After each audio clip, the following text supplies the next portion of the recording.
सारे स्टूडेंट्स और हमारे छोटे बहन भाइयों को हमारा नमस्कार और आपका स्वागत है इस नई यात्रा में। जैसा कि आप जानते हो कि यूपी पुलिस एसआई और कांस्टेबल दोनों का नोटिफिकेशन दे दिया है और इसके अलावा जो लोग तैयारी करते रहते हैं रेगुलर, जो एग्ज़ाम्स पैरेलल इसके चलते रहते हैं, उसके लिए हमने ध्यान में रखा कि अब हम लोग रेगुलर जो है आपकी तैयारी में हेल्प करने का काम करेंगे। अभी मैं जीएस की क्लास आप लोगों के लिए अरेंज कर रहा हूँ, खुद ही लूँगा। इसके अगले फेज में मैं जल्द ही मैथ्स और रीजनिंग की क्लास भी अरेंज करवा रहा हूँ। तो आप लोग बहुत ही शांति से, पूरी एनर्जी के साथ अपनी नौकरी को लेने के लिए तैयारी करिए। तो पहली क्लास आज हमारी है और जैसा कि मैंने बोला था कि हम लोग 30 क्लास में पूरी पॉलिटी को ख़त्म करेंगे। 30 क्लास। तो आज पहली क्लास है। तो इसकी शुरुआत जो होती है वो होती है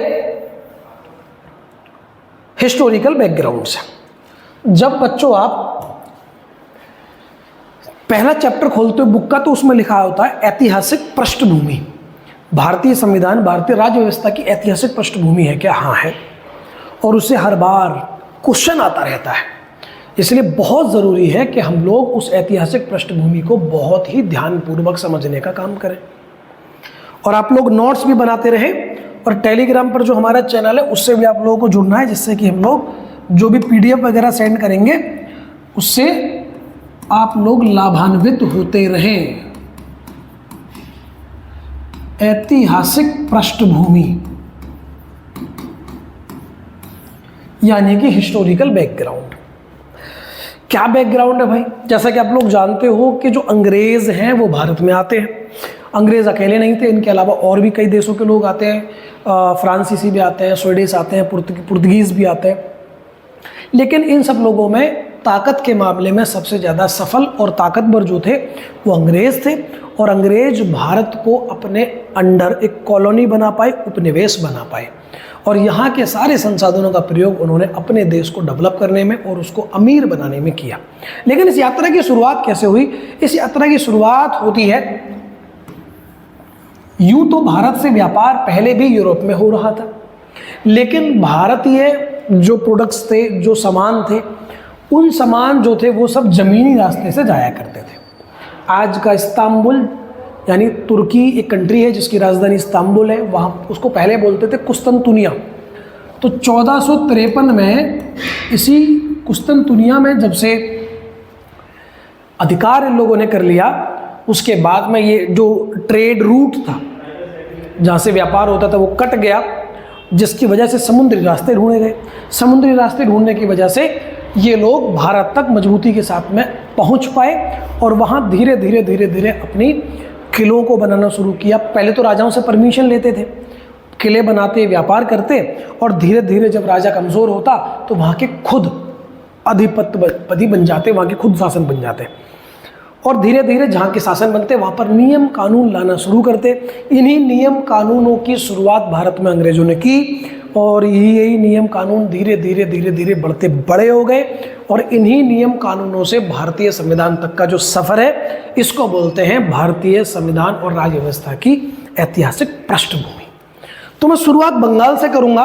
अंग्रेज़ों ने सबसे पहले जो कंट्रोल लिया है वो बंगाल पर लिया। सबसे पहला कंट्रोल अंग्रेजों का बंगाल पर होता है। बंगाल में एक सिराजुद्दौला नाम का एक नवाब बना नया और उनसे इनका युद्ध हुआ, जिसको प्लासी का युद्ध कहते हैं। बंगाल में एक मैदान था जहाँ प्लास के पौधे होते हैं, जो उत्तर प्रदेश का राजकीय पुष्प भी है। उस प्लासी के मैदान में जो युद्ध हुआ उसमें सिराजुद्दौला को पराजित होना पड़ा और अंग्रेजों ने वहाँ पर ताकत के साथ में युद्ध को छल और बल दोनों से जीता है उन्होंने, इसमें कोई दोहराया नहीं है। लोकल के लोगों का और मदद लेकर के छल का इस्तेमाल करके इन्होंने युद्ध को जीता। लेकिन छल से हो या बल से हो, भाई जीत तो गए और जीत गए तो उनका जो बंगाल वाला एरिया था वो उनके हाथ में आ गया। तो फिर वो अपने मनपसंद से पहले तो वो यहीं के लोगों को राजा बनाते रहे। उन्हें लगता है यार इन लोगों की बना लो और माल को लूटते रहो, यानी जिम्मेदारी इनकी रहेगी, माल को हम लोग लूटते रहेंगे। तो पहले ये लोग जो थे वो अपने देश से सामान लेके आते, पैसा लेके आते भारत के प्रोडक्ट्स को खरीदने के लिए, भारत के सामान को खरीदने के लिए। लेकिन अब जब इनका बंगाल पर नियंत्रण हो गया तो अब इनको कोई भी ज़रूरत नहीं थी सामान को वहाँ, यानी अपने देश से पैसा लाने की, क्योंकि भारत के ही लोगों का पैसा लूटो, उन्हीं के लूटे हुए पैसे से सामान खरीद लो और अपने देश को ले जाओ। यह धन की निकासी, लूट मार। तो वो लूट मार इन लोगों ने शुरू की।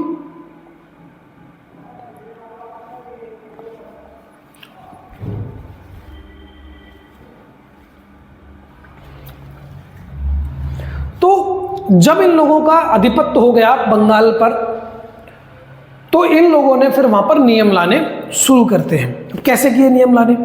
उसके बाद बक्सर का युद्ध हुआ 1764 में, जिसमें बंगाल के साथ साथ में नवाब, ये जो आपका लखनऊ जो था, लखनऊ अवध का जो नवाब था और मुगल शासक जो था, ये तीनों राजाओं को, तीनों सेनाओं को अंग्रेजों ने पराजित किया। और पराजित करने के बाद में इनका पूरे लगभग उत्तर भारत पर इनका नियंत्रण हो गया। यानी लगभग इतना जो हिस्सा था वो इनके नियंत्रण में मजबूती के साथ में आ गया। अब सवाल ये है, इससे इनको क्या लाभ मिला? तो इन्हें बहुत सारी धन संपदा इनके हाथ लगी, जिससे कि अपनी मिलिट्री पावर को और ज़्यादा स्ट्रॉन्ग कर सकते थे। 1760 के बाद 70 के दशक में बंगाल में एक बहुत बड़ा अकाल भी पड़ता है।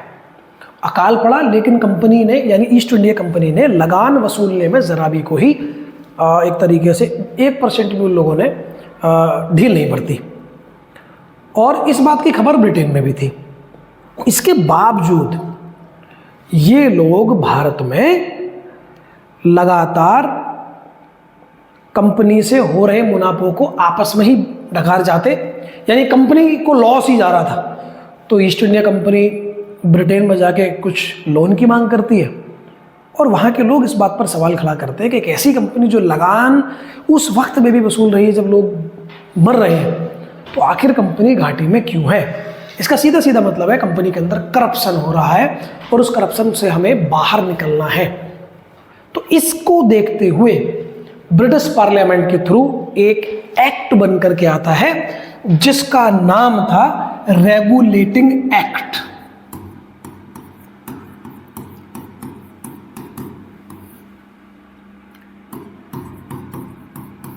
और ये आया 1773 में।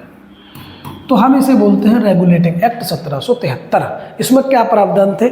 इसके प्रावधान ये थे कि एक बात तो बच्चों ये कही गई कि भाई आप लोग नोट्स भी बनाते रहना। बेसिकली पहली बात तो इसमें ये की गई कि जितने भी अधिकारी भारत काम करने जाएंगे और फिर वापसी आएंगे, तो जाने से पहले और आने के बाद वो अपनी संपत्ति का ब्यौरा देंगे।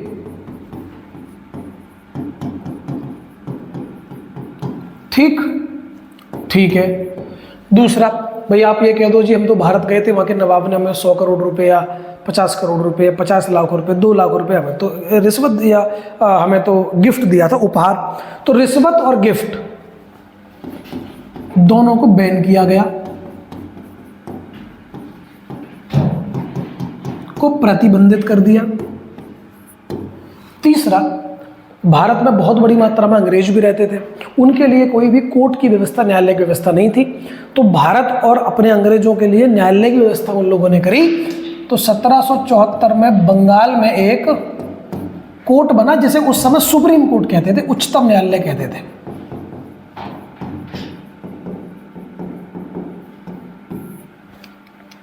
बाद में इसको हम लोगों ने उच्चतम न्यायालय नाम दिया।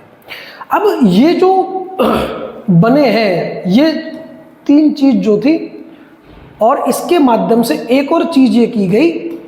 अभी जो भारत है, भारत में इनकी 3 प्रेसिडेंसियां थी।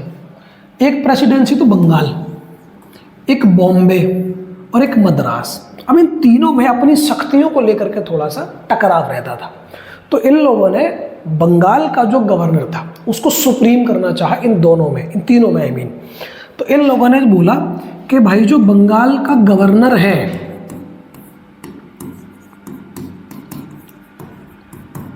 बंगाल का जो गवर्नर है ये बंगाल का गवर्नर जनरल होगा, यानी इसे बना दिया गया गवर्नर जनरल। गवर्नर का मतलब है लॉ मेकिंग बॉडी, कानून बनाने की शक्ति, और जनरल का मतलब होता है मिलिट्री पावर, यानी उसको दोनों ही ताकतें प्रदान कर दी गई। और ऐसे पहले व्यक्ति कौन थे वो आप कमेंट बॉक्स में मुझे बताइए कि बंगाल का पहला व्यक्ति कौन था जो बना था भारत का गवर्नर जनरल। ये लोग आप कमेंट बॉक्स में नाम लिखिए। चलिए, उसके बाद में दूसरा जो कानून आता है वो था 1784 का Pitt's India act.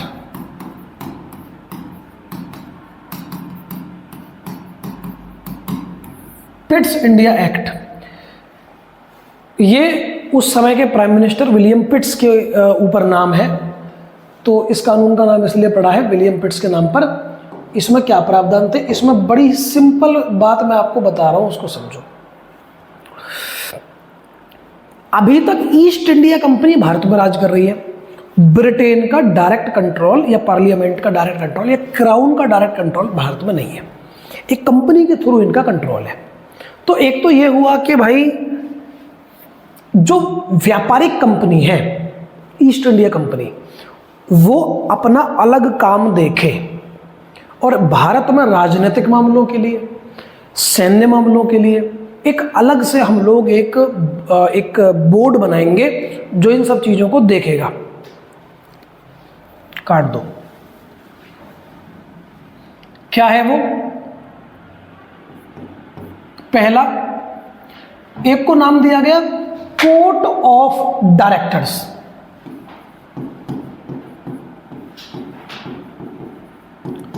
Court of directors, और एक था बोर्ड ऑफ कंट्रोल। बच्चों इसके ना हिंदी में भी यही नाम होते हैं, ठीक है, तो ज़्यादा इससे टेंशन नहीं लेनी है। बोर्ड ऑफ कंट्रोल, हिंदी में हम इसको नियंत्रक बोर्ड कहते हैं, नियंत्रक बोर्ड, ठीक है ना। तो इन लोगों ने क्या किया, बोर्ड, नियंत्रक बोर्ड को, बोर्ड ऑफ कंट्रोल जो होता है इसको बोला ये देखेगा अब से पॉलिटिकल मामले, मिलिट्री मामले। और जो कोर्ट ऑफ डायरेक्टर्स है, जो डायरेक्टर्स निदेशक है, कंपनी के लोग हैं, आप अपने व्यापार में फोकस करिए जितना कर सकते हो।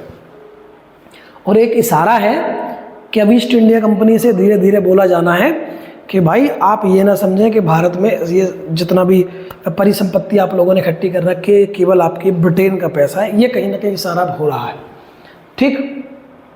उसके बाद में बच्चों 4 चार्टर अधिनियम आए हैं। कौन कौन से हैं? चार्टर अधिनियम।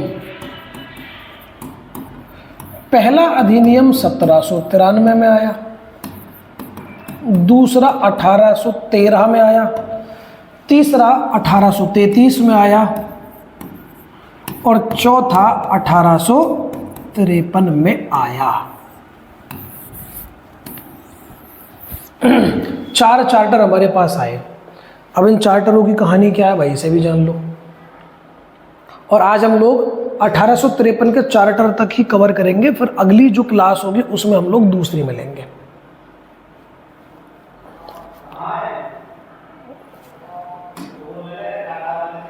चलिए आइए, तो पहले मैं बताऊं 1793 का जो चार्टर था, इसमें कुछ ज़्यादा इम्पोर्टेंट नहीं है। इसमें आप बस एक बात याद रखिए और वो ये है कि कंपनी जो थी उसका जो एका अधिकार था, एका अधिकार का मतलब है व्यापारिक। ये बड़ा स्पेशल नियम लेके आए थे भाई। ये लोग नियम ये था कि भारत और भारतीय उपमहाद्वीप से ट्रेड केवल और केवल हम करेंगे। ब्रिटेन का कोई आदमी, ब्रिटेन का कोई भी कंपनी नहीं करेगी, केवल हम करेंगे। इसको बोलते हैं व्यापारिक विशेषाधिकार। तो इनके पास में एकाधिकार था व्यापार का, इसको 20 वर्षों के लिए बढ़ा दिया गया, इसको बढ़ा दिया गया। हालांकि इससे डायरेक्ट इससे उस तरह से क्वेश्चन नहीं आते हैं, बड़े रेयरली क्वेश्चन आता है, बहुत 5-6 साल से तो मैंने देखा भी नहीं है क्वेश्चन इससे इस तरीके से आया हो। लेकिन जो उसके अगला वाला है भाई वो बड़ा इंपॉर्टेंट है। 20 वर्षों बाद में दूसरा चार्टर जो आया, दूसरा जो चार्टर आया वो बड़ा इंपॉर्टेंट है।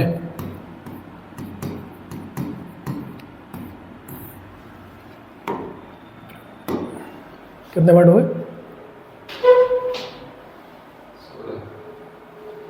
क्या है जी ये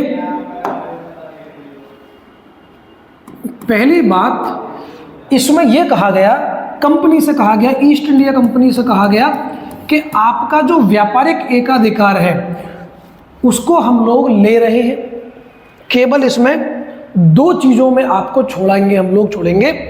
एक, अरे ये क्या शुरू हो गया, एक छोड़ेंगे हम लोग आपका चाय के मामले में और दूसरा छोड़ेंगे भाई चीन के मामले में।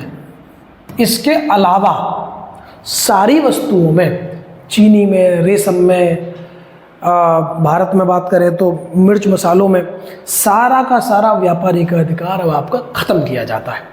एक तो ये रही बात जो बड़ी ही इम्पोर्टेंट है। दूसरा, भारतीय शिक्षा पर पैसा खर्च करने की व्यवस्था हुई। 1 लाख रुपए प्रति वर्ष इनको खर्च करना था शिक्षा पर, उसकी व्यवस्था इन लोगों ने की। अब एक सवाल ये भी है कि भाई ये क्यों पैसा खर्च कर रहे हैं? क्योंकि भारत में राज करने के लिए इनको ऐसे लोगों की ज़रूरत थी जो इनके कल्चर को अच्छा मानते हो, जो इनकी भाषा को समझते हो, जो जनता और इनके बीच में एक अच्छे मीडिएटर का काम करें, इनके शासन को चलाने के लिए मदद करें। दूसरा, जो ईसाई मिशनरी थे,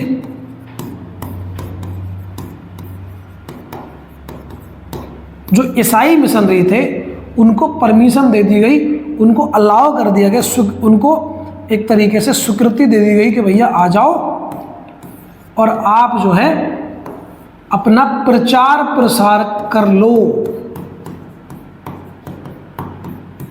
आप अपना प्रचार प्रसार कर लो। ये एक तरह से भाई उनसे बोल दिया गया।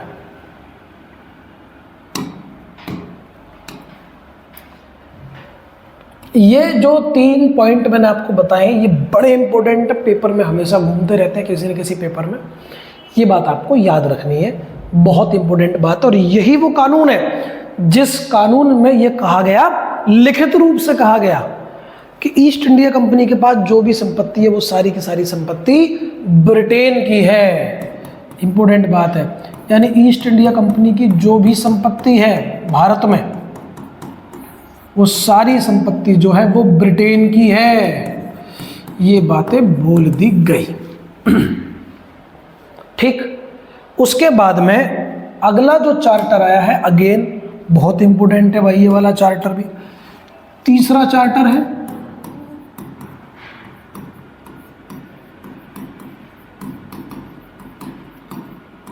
कब आया?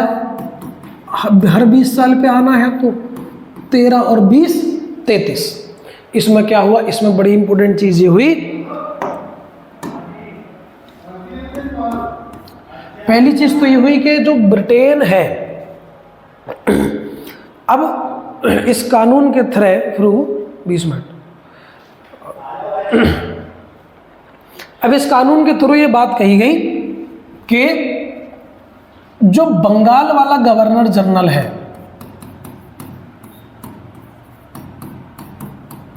बंगाल का गवर्नर जनरल जो है, अब वो बंगाल का गवर्नर जनरल नहीं होगा, वो पूरे देश का गवर्नर जनरल होगा।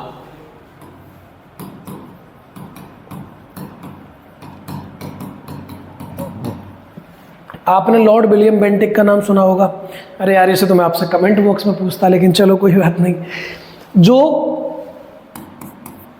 बंगाल वाला गवर्नर जनरल है वो होगा। उस समय जो बंगाल के गवर्नर जनरल थे वो थे लॉर्ड विलियम बेंटिक, जिन्होंने 1829 में सती प्रथा को बैन करने का काम किया था, वही व्यक्ति हैं लॉर्ड विलियम बेंटिक। पहले मैं ऐसे लिख देता हूं, अंतिम, ये जो है अंतिम रहेंगे बंगाल के गवर्नर जनरल, ठीक है ना। और पहले रहेंगे भारत के गवर्नर जनरल, और बच्चे ये रहेंगे लॉर्ड विलियम बेंटिक। आप समझ पा रहे होंगे, यानी ये पद खत्म हो गया, तो इस पद पर बैठने वाले अंतिम पर्सन थे लॉर्ड विलियम बेंटिक। वही व्यक्ति कानून आने के बाद में उसी दिन से, ठीक है ना, कौन हो गए, भारत के गवर्नर जनरल हो गए। वो पर्सन भी लॉर्ड विलियम बेंटिक ही थे। उसके बाद इसमें दास प्रथा को प्रतिबंधित कर दिया, दास प्रथा खत्म हो गई जी। अंग्रेजों को एक दिक्कत और आती थी, भारत में न्यायालय तो बना दिया भाई, अब न्याय व्यवस्था करते समय वो अपने हिसाब से करते थे। भारत का अलग सिस्टम है, यहाँ मनुस्मृति का शासन रहा था, तो ब्राह्मणों के लिए अलग सजाएं हैं, या एक तरीके से है ही नहीं, क्षत्रियों के लिए अलग सजाएं हैं, वैश्यों के लिए अलग है, शूद्रों के लिए, ये थोड़ा मतलब एक तरीके से डिस्क्रिमिनेटेड जुडिशरी सिस्टम था, भेदभाव वाली जाति व्यवस्था, न्याय व्यवस्था थी, जिसकी वजह जो अंग्रेज इस चीज़ को या तो समझते नहीं थे या समझना चाहते नहीं थे, तो इनको बड़ी प्रॉब्लम्स होती थी।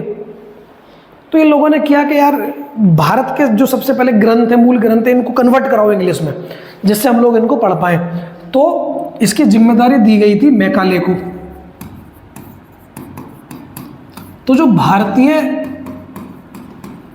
भारतीय ग्रंथ है, एक तरीके से कह लीजिए, ग्रंथ वर्ड यूज कर लीजिए, ये हिंदुओं के नहीं, मुस्लिमों के भी, उनको संहिताबद्ध किया गया कि इकट्ठा करो, कन्वर्ट करो, इनको इंग्लिश में कन्वर्ट करो। तो इनको कन्वर्ट एक तरीके से किया गया, संहिताबद्ध किया गया, इनको संहिता किया गया। मैकाले को रेस्पॉन्सिबिलिटी मिली।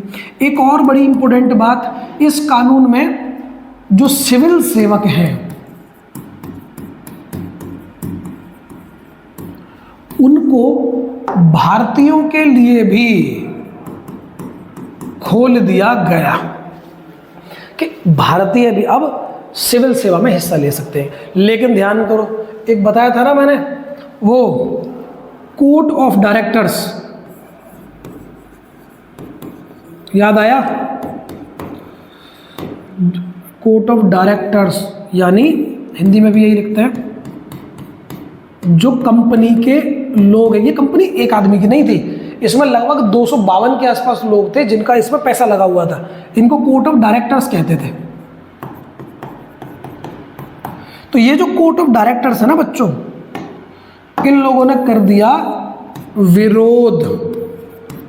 तो कानून में तो था लेकिन कभी लागू नहीं हो पाया, सिर्फ यही कारण था।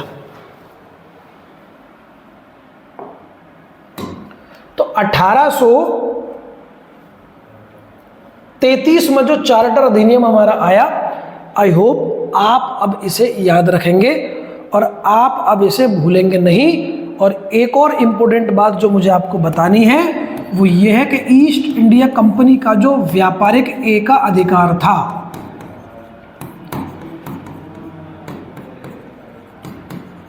वो हमेशा के लिए खत्म कर दिया गया। यानी अब जो कंपनी है वो केवल और केवल व्यापार नहीं कर पाएगी। ब्रिटेन की कोई भी कंपनी, कोई भी व्यक्ति आकर के भारत के साथ भी और चीन के साथ में भी व्यापार कर सकता है, इसकी कोई भी बाउंडेशन नहीं रहने वाली है।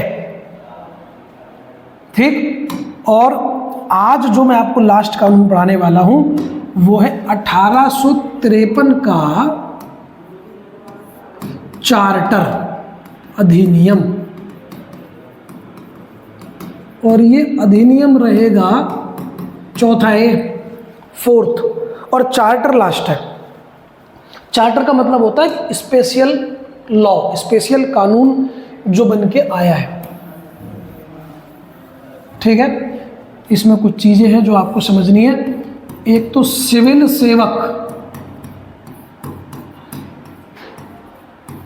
सेवक अब भारतीयों के लिए भी खोल दिया गया, यानी भारतीय भी अब बन सकते हैं। जिसको 1833 में विरोध हो रहा था वो 53 में इनको खोल दिया गया। दूसरा, जो गवर्नर जनरल है उसकी कानून बनाने में मदद करने के लिए एक अलग से परिषद बनाई गई जिसे भारत परिषद का नाम दिया गया, यानी एक विधान परिषद बनाई गई जिसे भारत परिषद कहा गया।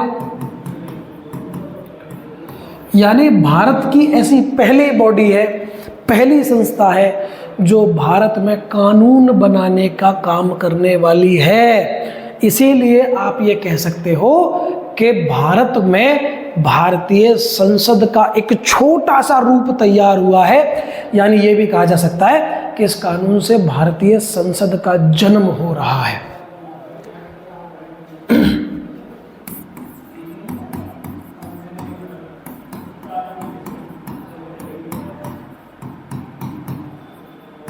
ठीक। अब बच्चों यहां से बाद में होता यह है कि 1857 की क्रांति हो जाती है। ठीक है भाई, 1857 की क्रांति होने के बाद ईस्ट इंडिया कंपनी के पास जो शासन था वो खत्म हो गया। चलो हटो, अब शासन किसका हो गया? अब शासन हुआ ब्रिटिश गवर्नमेंट का। अब शासन ब्रिटिश गवर्नमेंट का होगा।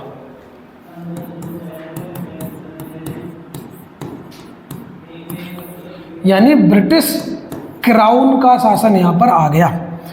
ठीक है, और अब शासन यहां पर हमेशा हमेशा के लिए 1947 तक के लिए ब्रिटिश क्राउन का रहेगा। और यही ब्रिटिश क्राउन, ब्रिटिश पार्लियामेंट समय समय पर कानून ला करके भेजते रहते थे। और एक कैसी व्यवस्था थी वो मैं आपको बता देता हूं। ठीक है, इसके बाद में फिर हम लोग अगली क्लास में इस चीज को समझेंगे। 1858 का कानून आया, इसमें एक नई व्यवस्था प्रारंभ हुई। व्यवस्था ये थी कि एक तरफ है ब्रिटिश क्राउन, ठीक, एक तरफ हो गई संसद वहां की यानी कि पार्लियामेंट, और यह मान के चलो यहां है हमारा प्यारा भारत।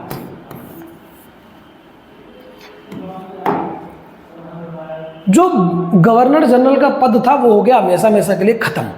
उसके लिए एक नया पद आया जिसको बोलते थे वायसराय, जो किसका आदमी है? वो क्राउन का आदमी है। वायसराय ये किसको रिप्रेजेंट करता है? यहां पर क्राउन को रिप्रेजेंट करता है। ठीक, और इसकी रिपोर्ट क्राउन को जाती है। ठीक है, अब चूंकि वहां पार्लियामेंट भी है तो पार्लियामेंट ने बनाई एक रखा भारत सचिव, एक नाम था उसका, जो कैबिनेट स्तर का व्यक्ति होता था, कैबिनेट का सदस्य था वहां का। और इसके साथ 15 कर्मचारी और, यानी कि एक नई संस्था, इसे 15+1 कह सकते हो, ये भारत में शासन कराने के लिए जिम्मेदार होगी। यानी भारत में एक तरह से भारत में जो गवर्नमेंट चलाई जाएगी वो इस तरह से चलाई जाएगी कि जो क्राउन होगा, क्राउन का एक डायरेक्ट आदमी है वहाँ पर वायसराय, जो लॉ बनाएगा, काम करेगा, कानून को लागू करवाएगा, व्यवस्थाओं को देखेगा। और संसद भी इस काम में मदद करेगी, संसद भी इस काम को करेगी, लेकिन संसद जो काम करेगी वो 15+1 अपने लोगों के माध्यम से करेगी, भारत में रूल करने का काम। तो ईस्ट इंडिया कंपनी का जो राज है बच्चों वो हो लिया खत्म, और ये नई व्यवस्था 1858 के कानून से प्रारंभ हो गई। यहां तक के भी कई सारे क्वेश्चन आपको देखने को मिले। चाहे तो आप लूसेंट उठाइए, और लूसेंट की वस्तुनिष्ठ लूसेंट के नाम से आती है, ऑब्जेक्टिव जो जितने भी हमारे MCQs हैं, ऑब्जेक्टिव टाइप क्वेश्चन जो होते हैं, उनमें आप जब जाके देखोगे तो यहाँ तक के ढेर सारे क्वेश्चन आपको PYQs के रूप में मिलेंगे। बाकी जो 1947 तक के कानून हैं बच्चों, उनको हम कल देख लेंगे। 2 क्लासेस में हम लोग इसको ख़त्म कर देंगे, और लगभग 30 क्लासेस में हम पूरी पॉलिटी को ख़त्म कर देंगे, बिल्कुल डिटेल में पढ़ के। आप लोग इसके प्रॉपर नोट्स बनाते रहिए, कॉपी पेन लेके बैठिएगा, आलस मत करिएगा, ठीक है। और जो भी दोस्त आपके भाई लोग तैयारी कर रहे हैं, भाई इतना ही कहेंगे आप लोगों से कि थोड़ा हमारी भी मदद कर दीजिएगा, थोड़े हमारे चैनल को इधर उधर अपने दोस्तों को शेयर करके सब्सक्राइब करा दीजिएगा, जिससे कि हमें भी थोड़ी मोटिवेशन मिलती रहे। और अगर हमारे अंदर आप मानते हो कि ऐसा कुछ चेंजेस होने चाहिए जो कोई क्वेश्चन कुछ हो सकता है उसके लिए आप आराम से कमेंट बॉक्स में लिख सकते हो, और मैं लिंक जो है वीडियो के नीचे प्रोवाइड करा दूंगा टेलीग्राम चैनल का भी, वहाँ पर भी आप कनेक्ट हो जाइए। तो ठीक है, मिलते हैं नेक्स्ट वीडियो में। Thank you very much.